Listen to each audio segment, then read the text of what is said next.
दोस्तों, धरती खून से लथपथ थी, आकाश चीखों से गूंज रहा था। महाभारत का युद्ध इतिहास का सबसे भयानक युद्ध था। ऐसे योद्धा जिनके क्रोध में धरती को हिलाकर रख दिया, जिनके युद्ध कौशल ने देवताओं को भी दंग कर दिया, जिनकी कहानियां रोंगटे खड़े कर देती है। आज हम आकाशवाणी द मैसेज चैनल के इस नए वीडियो में आपको महाभारत के 10 सबसे महान योद्धाओं से परिचित कराएंगे। ये योद्धा अपनी वीरता, शक्ति और युद्ध कौशल के लिए प्रसिद्ध थे और इनमें से कुछ तो देवताओं को भी परास्त करने की क्षमता रखते थे। दोस्तों, वीडियो शुरू करने से पहले आपसे अनुरोध है कि अगर आप चैनल पर नए हैं तो चैनल सब्सक्राइब जरूर करें और बेल आइकन प्रेस करना न भूलें और कमेंट में जय श्री कृष्णा अवश्य लिखें। तो शुरू करते हैं वीडियो। नंबर 10, अर्जुन पुत्र अभिमन्यु। अभिमन्यु 16 साल का ही था, परंतु युद्ध कौशल में दिग्गजों को भी मात देता था। अभिमन्यु की सबसे बड़ी वीरता थी चक्रव्यूह को तोड़ना। यह एक जटिल युद्ध रचना थी जिससे बाहर निकलना लगभग असंभव माना जाता था। उसने कई प्रसिद्ध योद्धाओं को युद्ध में पराजित भी किया, जिनमें दुर्योधन का पुत्र लक्ष्मण और कौरव सेना के अनेक महारथी शामिल थे। हालांकि नियति को कुछ और ही मंजूर था। युद्ध के दौरान अभिमन्यु अकेला पड़ गया, उसके सारथी और घोड़े मारे गए, उसका धनुष टूट गया, लेकिन निहत्थे होने के बावजूद उसने हार नहीं मानी। उसने टूटे रथ के पहिए को हथियार बनाकर लड़ना जारी रखा। कौरवों के 7 महारथियों द्रोणाचार्य, कर्ण, कृपाचार्य, कृतवर्मा, अश्वत्थामा, जयद्रथ और शकुनी ने मिलकर धर्म युद्ध के नियमों का उल्लंघन करते हुए आक्रमण किया और उसे वीर गति प्राप्त हुई। यही उसकी अमर कहानी है। उसकी वीरता की कहानी युगों युगों तक याद की जाएगी। नंबर 9, सात्यकी। महाभारत के रण में जहां भीष्म, अर्जुन, कर्ण जैसे नाम युद्ध के पर्याय बन गए, वहीं कुछ ऐसे योद्धा भी थे जिनकी वीरता को इतिहास के पन्नों में उतना स्थान नहीं मिला। ऐसे ही एक अविस्मरणीय योद्धा थे यादव कुल के सात्यकी। उन्होंने शस्त्रों का ज्ञान अर्जुन से प्राप्त किया था। सात्यकी एक बेहतरीन तलवारबाज भी थे। उन्होंने शकुनी को 2 बार पराजित किया। जब द्रोणाचार्य युधिष्ठिर को मारने के लिए आगे बढ़ रहे थे तो सात्यकी ने ही काफी लंबे समय तक गुरु द्रोण को रोके रखा था और उन्होंने अर्जुन की सहायता करते हुए जयद्रथ वध में भी महत्वपूर्ण भूमिका निभाई। सात्यकी ने पांडव सेना के सेनापति धृष्टद्युम्न की भी जान कई बार बचाई थी।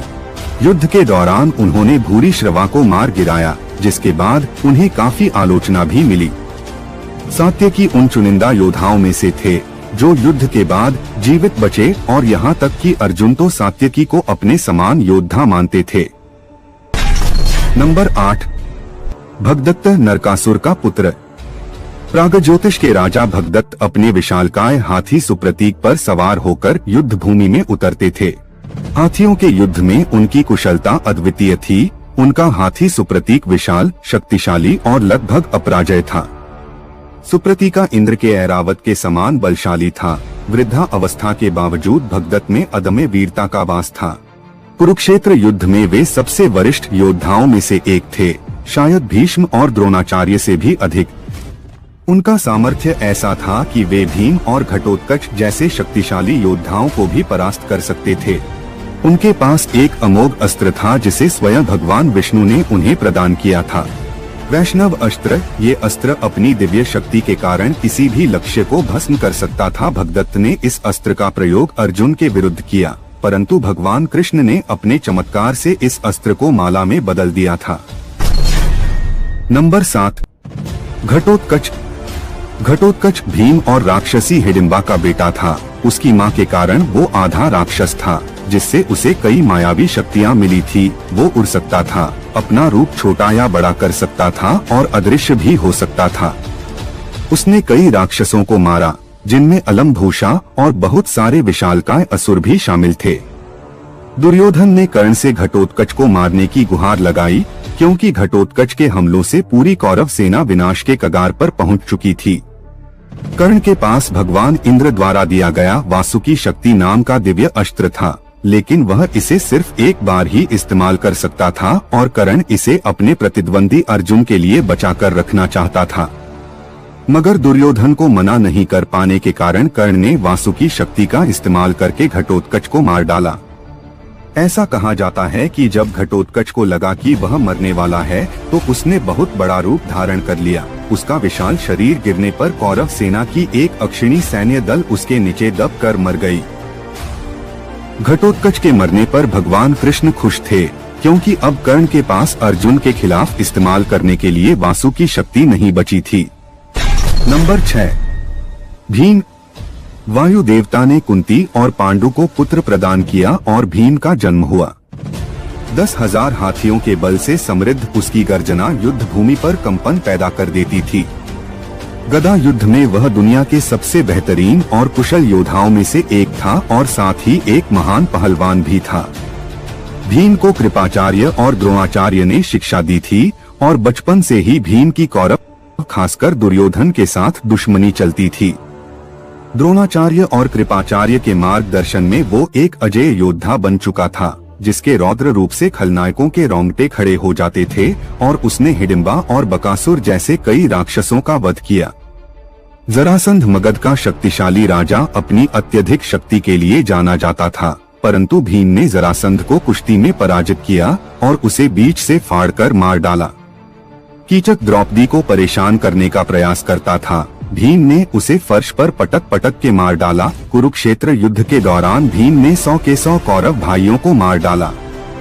युद्ध के अंतिम दिन भीम ने दुर्योधन से युद्ध किया और अपनी गदा से उसकी दोनों जंघाओं पर प्रहार किया। इस प्रकार उसने द्रौपदी के चीरहरण के समय ली गई प्रतिज्ञा को भी पूरा किया। नंबर 5, अश्वत्थामा।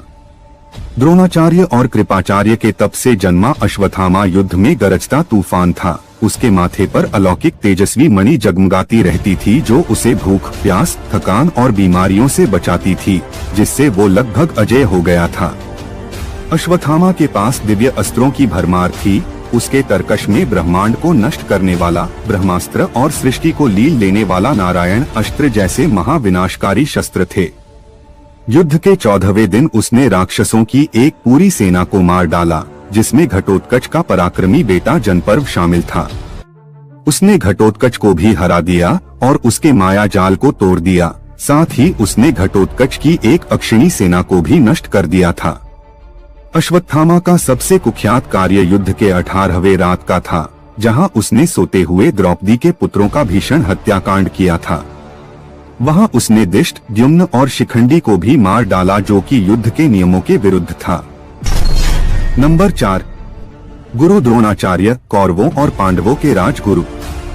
गुरु द्रोण वो महान गुरु जो युद्ध कलाओं और रणनीतियों में निपुण थे और युद्ध के सभी रूपों में अत्यधिक कुशल थे।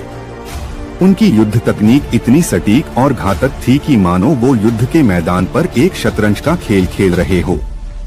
गुरु द्रोण एक से बढ़कर एक दिव्य शस्त्रों के ज्ञाता थे। परशुराम जी ने उन्हें दिव्य शस्त्रों की गहन विद्या सिखाई, जिसमें उन शस्त्रों को बुलाने और वापस लेने के मंत्र भी सम्मिलित थे। गुरु द्रोण के शस्त्रागार में ब्रह्मास्त्र, ब्रह्मशिर, नारायण अस्त्र जैसे अनेक शक्तिशाली अस्त्र थे। उनके पास ब्रह्मा की अजय खड्ग भी थी, जिसे देवताओं ने असुरों के संहार के लिए निर्मित किया था। इस खड्ग को असी कहा जाता था और यह मान्यता थी कि जो कोई भी इसे धारण करता वह अजय हो जाता था। युद्ध के 13वें दिन द्रोणाचार्य ने अपनी चतुराई से चक्रव्यूह का निर्माण किया, जिसका उद्देश्य युधिष्ठिर को बंदी बनाना था। उन्हें पता था कि केवल अर्जुन और कृष्ण ही इस चक्रव्यूह को भेदने की कला जानते हैं।